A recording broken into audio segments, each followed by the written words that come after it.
United நேஷன்ஸோட சார்ட்டரை இங்க project பண்ண நீங்க பாருங்க.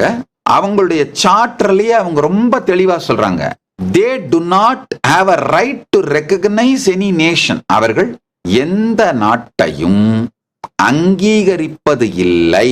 பல நாடுகள் ஐநாவில் உறுப்பினர்களாக இருக்கின்றன, வேறு வேறு காரணங்களுக்காக. இப்போ உறுப்பினராக இருப்பது அந்த நாட்டோட முடிவே தவிர ஐநா ஒரு நாட்டை அங்கீகரிப்பதோ வேற அதிலே ஐநா அங்கீகாரம் இருந்தால்தான் ஒரு நாடு நாடு என்றோ கிடையாது.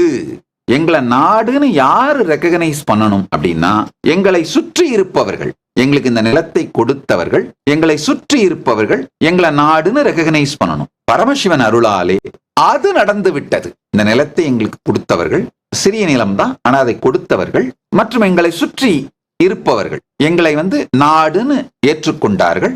சரிப்பா, நீங்க அங்க வாழ்ந்துக்கோங்க, நீங்க எங்க எல்லைக்குள்ள எங்க விஷயங்களை தலையிடக்கூடாது, நாங்க உங்க விஷயங்களை தலையிட மாட்டோம், நட்போட இருந்துப்போம் அப்படின்னு அவர்கள் எங்களுக்கு அளித்திருக்கிறார்கள். அவர்களோடு அந்த இன்டர்நேஷனல் ட்ரீட்டிஸ் சைன் பண்ணியிருக்கோம். அதனால நாங்கள் நாடு.